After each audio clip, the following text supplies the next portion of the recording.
귀신들이 너에게 항복하는 것으로 기뻐하지 말고 너의 이름이 하늘에 기록된 것으로 기뻐하라 하시니라. 아멘. 할렐루야. 할렐루야. 오늘도 예배하러 오신 여러분들을 주님의 이름으로 환영하고 또 축복합니다. 우리 예배하는 자들에게 주시려고 예배해 놓으신 우리 하늘의 신령한 복과 땅의 기름진 복을 풍성히 받아 누리는 시간 되시기를 다시 한번 축원합니다. 우리 옆에 계신 분들과 이렇게 인사하죠. 잘하셨습니다. 은혜 많이 받으세요. 아멘. 여러분, 오늘 말씀은 예수님의 그 제자들이 전도 여행을 다녀와서 주님께 전도 여행이 어땠습니다라고 보고하는 내용인데요. 여러분, 우리가 예수님의 제자라고 하면 우리 12명을 생각하게 되죠. 근데 오늘 본문과 연결된 10장 1절 말씀을 보면 그 후에 주께서 따로 70인을 세우사라고 기록되어 있습니다. 자, 여러분 한번 생각해 보십시오. 예수님은 이스라엘 곧 땅 곳곳에 있는 모든 사람에게 복음을 전하기를 원하셨습니다. 그리고 그 일을 위해서 이 땅에 오셨지요. 근데 동네가 여러분 얼마나 많겠습니까? 여기저기 촌이 얼마나 많이 있습니까? 그리고 한 동네에 한 번 들어가서 전도하는 것으로 되겠습니까?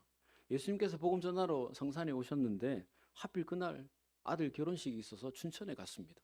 그럼 복음을 못 들을 것 아니겠습니까? 베드로가 전하러 저기 다른 데 갔는데 저 삼포에 갔다 하십시다. 베드로가 복음을 전하러 삼포에 갔는데 하필 그날에 가족 여행 간 사람은 복음을 못 들을 것 아니겠습니까? 그러니 한 동네에 한 번 들어가 복음 전하는 것으로는 안 되지요. 한 동네에 여러 번 들어가서 모든 사람들에게 복음을 전해야죠. 그런데 12명이서 이스라엘 전체를 어떻게 다 다니면서 복음을 전하겠습니까? 그래서 예수님께서 12명의 제자들 외에 70명의 사람들을 따로 세우셨습니다. 그리고 나중에 보면 또 500여 명의 형제들을 따로 세우셔서 이스라엘 곳곳에서 여러 번 복음을 전하도록 만드셨습니다. 10장 1절부터 16절까지 기록된 대로 예수님은 70명의 제자들을 전도하러 보내셨고 제자들이 전도 여행을 마치고 돌아왔습니다. 전도 여행이 얼마나 좋았던지 70명의 제자들이 기뻐하며 돌아왔다 그렇게 기록하지요. 여러분, 지금 이 제자들이 어디 휴양지에 여행 갔다 온 것 아니지 않습니까? 좋은 호텔에서 쉬다가 오는 것 아니죠. 전도하러 갔다가 왔습니다. 서두에서 설명드린 대로 전국 곳곳에 오천, 농촌, 산, 들 어디든지 마다하지 않고 가서 복음을 전하고 돌아왔습니다. 그리고 10장 3절 4절 말씀에 기록 보면 이리 가운데로 보내는 것 같다라고 하시고 여행에 필요한 것들을 하나도 가지고 가지 말라라고 주님이 말씀하셨습니다. 여러분, 이리 가운데로 보낸다는 것은 그만큼 이 전도 여행이 힘들고 어렵다는 말 아닙니까? 그리고 신발도 없고 옷도 없고 돈도 없는데 얼마나 힘이 들겠습니까? 근데 뭐가 그렇게 기뻤을까요? 위험하고 어렵고 필요한 것도 가지지 않았는데 뭐가 그렇게 즐거웠을까요? 여러분, 우리도 어디 여행 갔다 오면은 자랑하고 싶지 않습니까? 좋은데 좋은 것 가서 보고 왔으면 가까운 사람들에게 자랑하고 싶지 않습니까? 그러면 가장 먼저 하는 이야기가 여러분 무엇입니까? 만나는 사람에게 빠지지 않고 하는 이야기가 무엇입니까? 야, 나 이번에 파리 갔다가 에펠탑을 보고 왔는데 정말 크더라. 사진으로 보는 것보다 훨씬 더 멋있더라. 야, 속초에 이번에 갔는데 엄청나게 큰 커피숍이 생겼더라. 너무너무 빵이 맛있더라. 나의 가장 인상적이었던 장소나 장면, 음식이 될 수도 있고 나를 가장 놀라게 만들었던 어떤 풍경이나 신기했던 경험을 제일 먼저 이야기하지 않습니까? 여러분, 오늘 제자들도 전도 여행을 다녀왔습니다. 그 기간이 정확히 얼마였는지는 알 수가 없지만 당연히 걸어서 다녀야 했고 마을에 들어가서 잠을 자면서 전도한다라고 했으니까 꽤 많은 시간 동안 이 여행을 다녀온 것이죠. 그렇게 긴 시간 동안 여러 동네를 다니면서 많은 사람들을 만났으니까 기억에 남는 일, 그리고 하고 싶은 말들이 얼마나 많이 있겠습니까? 그런데 제자들이 기뻐하면서 돌아와서 주님께 가장 먼저 하는 말이 무엇이었습니까? 주여, 주의 이름이면 귀신들도 우리에게 항복하더이다 였습니다. 여러분, 제자들이 여행에서 돌아오자마자 주님을 찾고 주님에게 이 말을 가장 먼저 하는 것을 보면 이번 전도 여행에서 제자들에게 가장 기억에 남고 인상적이었던 장면이 무슨 일이었다는 것입니까? 네, 귀신들이 자신들에게 항복하는 일, 이 일이 이번 전도 여행에서 제자들에게 가장 인상적이었다는 일이라는 것입니다. 자, 그렇지 않겠습니까? 여러분, 한 번도 그런 경험을 해본 적이 없을 것이고 자신들이 귀신을 쫓아낼 수 있다는 것은 생각지도 못한 일이었을 텐데 귀신들이 쫓겨나가는 것을, 자신들 앞에 굴복하는 것을 직접 보니까 얼마나 신기했겠습니까? 그런데 여러분, 제자들이 하는 말을 잘 보십시오. 17절 말씀에 주여 주의 이름이면 귀신들도 우리에게 항복하더이다 라고 했습니다. 그러니까 귀신이 쫓겨나가는 일, 귀신들이 자신에게 항복하는 이 일, 이 신기하고 놀라운 일의 근원이 무엇이다 라고 말하고 있습니까? 귀신들이 쫓겨나가고 자신들에게 항복하는 이유가 주의 이름 때문입니다, 이렇게 말하고 있다는 것이에요. 여러분, 저는 오늘 이 말씀을 보면서 주의 이름이면이라고 하는 이 문장에 초점을 맞추고 본문을 한번 풀어보려고 합니다. 여러분, 먼저 질문 드려보죠. 여러분, 잘 대답하셔야 합니다. 예수 그리스도라는 이름에 능력이 있습니까? 없습니까? 네, 있습니다. 주님의 이름이 선포되는 곳에 수많은 기적이 일어나죠. 예수라는 말에 귀신들이 그냥 쫓겨나가기도 합니다. 성경에 많이 기록되어 있지 않습니까? 자, 그런데 여러분, 이렇게 생각하면 어떻습니까? 불교에 몸담고 있던 어떤 스님이 열심히 불공을 들이다가 예수라고 말한다면 오늘 제자들이 경험한 이 역사를 스님이 경험할 수 있겠습니까? 전혀 주님을 믿지 않고 모르는 사람이 귀신을 향해서 예수라고 외치면 귀신이 쫓겨나가겠습니까? 사도행전 19장에 보면 바울이 전도하는 이야기가 기록이 되어 있는데요. 바울이 에베소에서 전도할 때 참 많은 기적들이 그곳에 일어났습니다. 어느 정도였냐 하면 바울이 쓰던 손수건만 얹어도 병자들이 나았다 그랬습니다.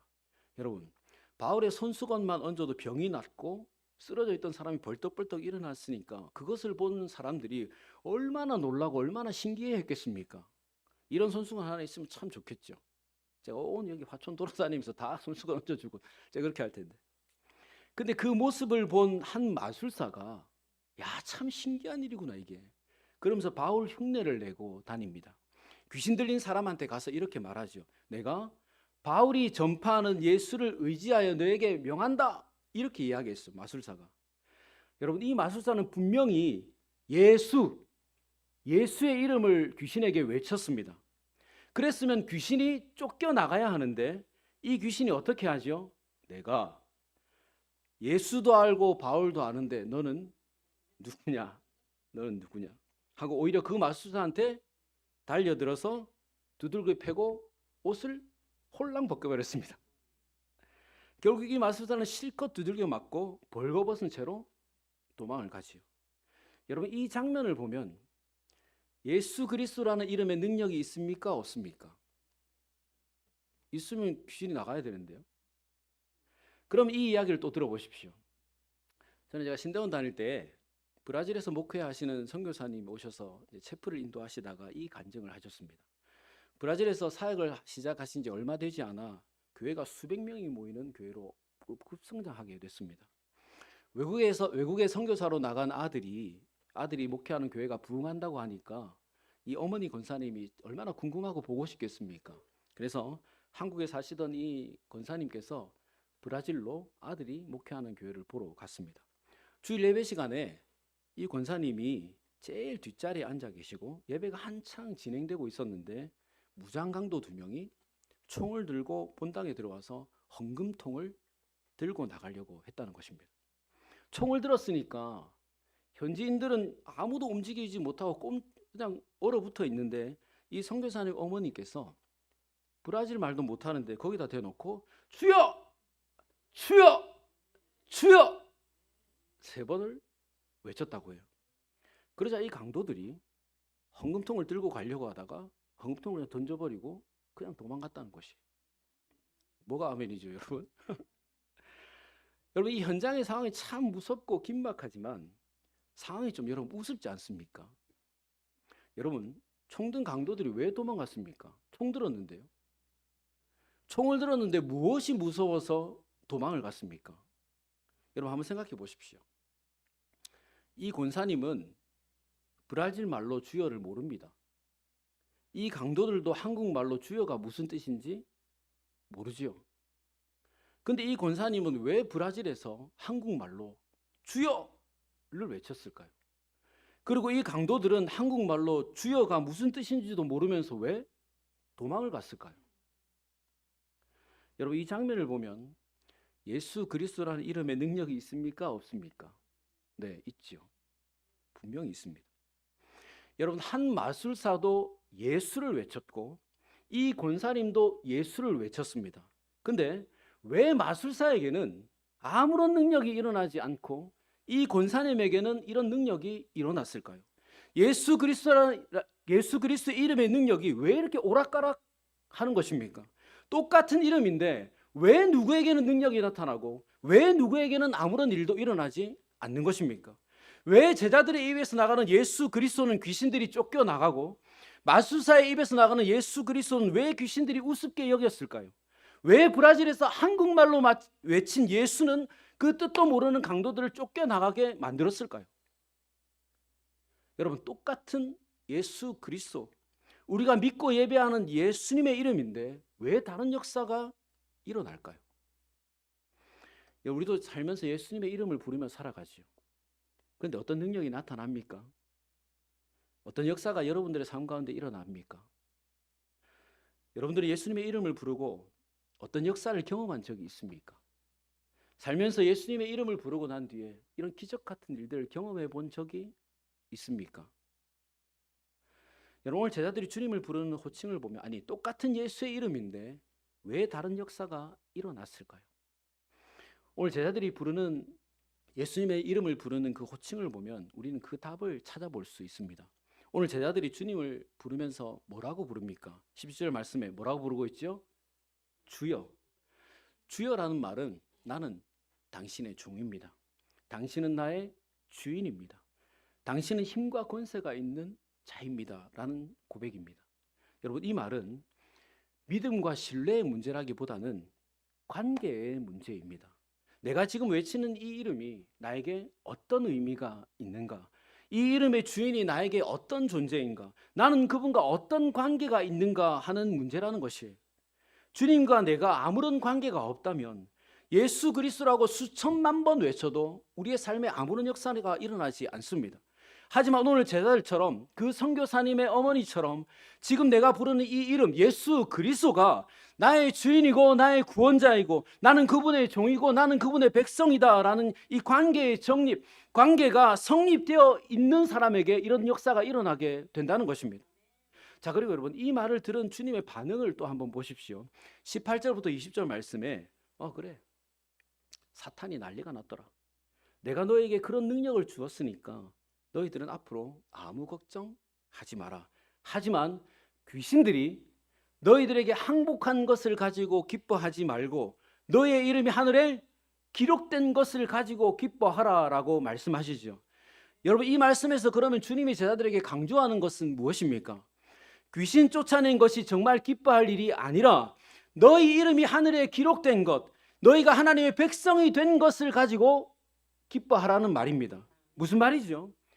하나님이 너희의 왕이 되고 너희가 하나님의 백성이 된 것, 하나님과 관계가 있는 사람이 된 것을 가지고 더 기뻐하라는 말입니다. 여러분 이 말씀은 제자들의 입장에서 주님이 말씀하신 것인데 그러면 주님의 입장에서 이 말씀을 다시 한번 정리해 보면 이렇게 되죠. 나는 너희들이 귀신 쫓아낸 것보다 나의 백성이 된 것이 더 기쁘다. 나는 너희들이 어떤 놀라운 역사를 이룬 것보다 나를 구주로 고백하는 것이 더 기쁘다. 나는 너희들이 대단한 어떤 사람이 되는 것보다 나와 관계 있는 사람, 나의 백성이 된 것이 나는 더 기쁘다라고 하는 말입니다. 결국 여러분 주님이 원하시는 것이 무엇입니까? 우리가 주님과 어떤 관계가 있는가? 우리가 주님과 무슨 관계인가? 우리에게 주님이 누구이며 우리가 주님에게 누구인가? 주님과 관계가 중요하다는 말씀을 하고 계시는 것이에요. 여러분 오늘 70명의 제자들이 나가서 귀신을 쫓아내고 귀신이 그들에게 항복했다고 하는데 왜 귀신이 쫓겨나갔습니까? 왜 귀신들이 제자들에게 항복했습니까?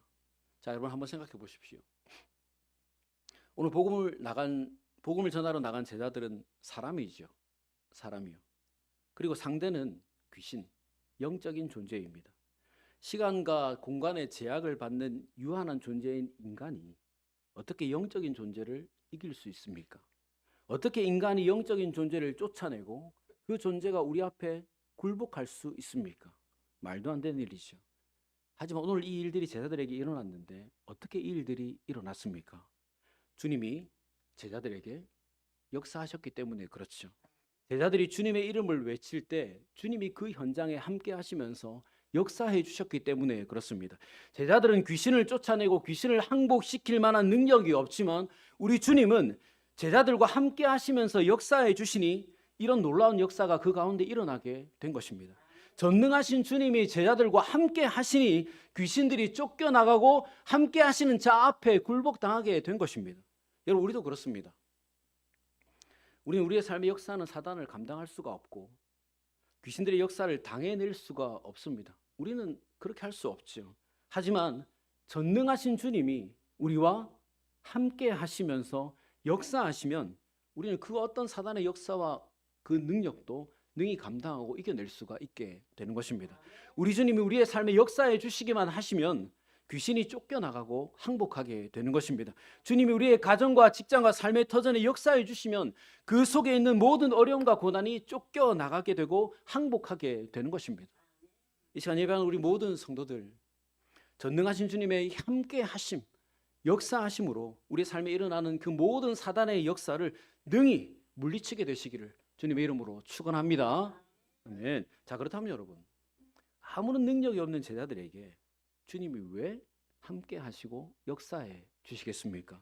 마술사가 외칠 때는 역사해 주지 않으셨는데 왜 제자들이 외칠 때는 역사해 주신 것입니까? 똑같이 예수의 이름을 부르는데 왜 다르게 역사해 주신 것입니까? 제자들이 주님과 관계가 있는 사람이기 때문에 그렇습니다. 마술사도 외치고 제자들도 외쳤지만 똑같이 외친 그 예수 그리스도의 이름이 역사하기 위해서는 그 이름을 부르고 외치는 우리가 그 이름의 주인과 관계가 있는 사람이 되어야 하기 때문에 그렇습니다. 오늘 제자들이 주님을 뭐라 불렀다 했습니까? 주여. 주여라고 하는 말이 무슨 뜻이라 했지요? 주님이 나의 주인입니다. 주님이 나의 구원자입니다. 나는 주님의 종입니다. 나는 주님의 백성입니다. 라고 하는 말입니다. 그러니까 제자들은 주님과의 관계, 주인과 종, 백성과 왕이라는 이 관계가 정립되어 있었기 때문에 그렇다는 것이요. 이 관계를 가지고 주님의 이름을 부르니까 주님께서 이 관계에 의거해서 함께 하시고 역사해 주시는 것입니다.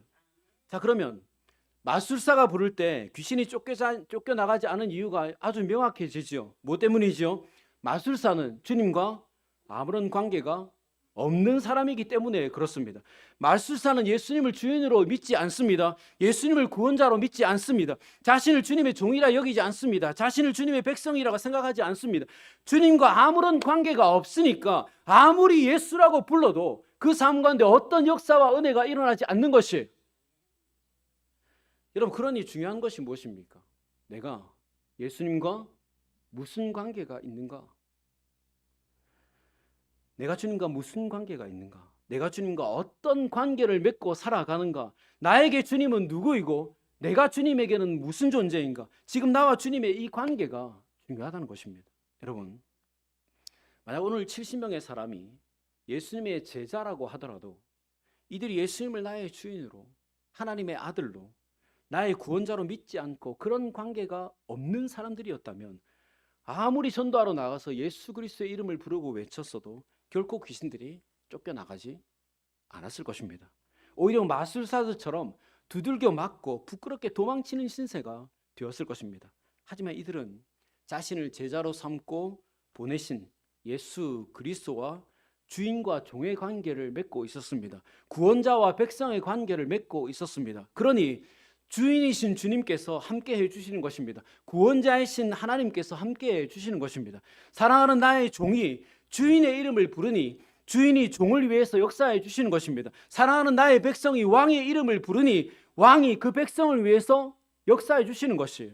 우리가 주님과 주인과 종의 관계가 되고 우리가 주님과 왕과 백성의 관계가 되면 우리가 언제 어디서 어떤 상황 속에서 주님의 이름을 부르기만 하면 주인이신 주님께서 왕이신 주님께서 우리의 삶에 함께 하시면서 역사에 주신다는 것입니다. 자, 그렇다면 여러분, 우리는 두 가지를 생각해 볼 수 있죠. 먼저는 나는 주님과 무슨 관계가 있는가 하는 것입니다. 우리는 매일 주님의 이름을 부르며 살아갑니다. 주님의 이름을 부르면서 예배하고 주님의 이름을 부르면서 찬송하고 주님의 이름을 가지고 기도하면서 살아갑니다. 그러면 우리 삶에 주님의 함께 하심의 역사와 능력이 나타나야 하지요. 여러분들은 주님의 함께 하심의 역사와 능력을 경험하며 살아가십니까? 주님, 내 삶에 주님이 이렇게 역사해 주시는구나.